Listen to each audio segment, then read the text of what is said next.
نمرود نے کیا کہا تھا کہ میں خدا ہوں، اس لیے کہ بندے مخلوق اس کے سامنے آتی، اسے سجدے کرتی، اسے خدا کہتی۔ انسان تھا، بھٹک گیا، تو پھر کیا ہوا اس کے ساتھ؟ آپ وہ عبرتناک بات سنیں اور اپنے دل میں اور ذہن میں کسی جگہ بھی کوئی تھوڑا سا بھی اپنے کپڑوں، اپنے گھر، اپنی گاڑی، اپنی جوانی، اپنے حسن و جمال کا کوئی ذرہ بھر بھی غرور ہے تو اسے دعا سے پہلے نکال دیں۔ دعا کی قبولیت میں سب سے بڑی رکاوٹ تکبر ہوتا ہے۔ نمرود نے جب کہا کہ میں اللہ ہوں، کیا کہا نمرود نے؟ کیا کہا نمرود نے؟ رب العالمین نے ایک مچھر کو حکم دیا کہ ناک کے ذریعے سے اس کے دماغ میں، مچھر ناک کے ذریعے سے اس کے دماغ میں چلا گیا۔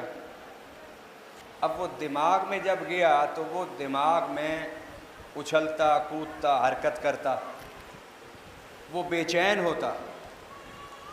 تو اس نے کہا کہ میرے سر کو دباؤ، تو سر دباتے تو مچھر بیٹھ جاتا۔ اب وہ سر دبانے سے بھی مچھر نہ بیٹھتا، پھر اس نے کہا ذرا مجھے تھوڑا سا گھوسے لگاؤ۔ جس طرح 225 mg دوائی کافی نہ ہو تو کہتے ہیں آپ 500 mg کی دوائی ہونی چاہیے۔ وہ گھوسوں سے بات اوپر نکلی تو انہوں نے کہا کہ ہم گھوسے مار مار کے ہمارے ہاتھ تھک جاتے ہیں، تو انہوں نے کہا کہ ایک چمڑے کا چھتر بنا لو۔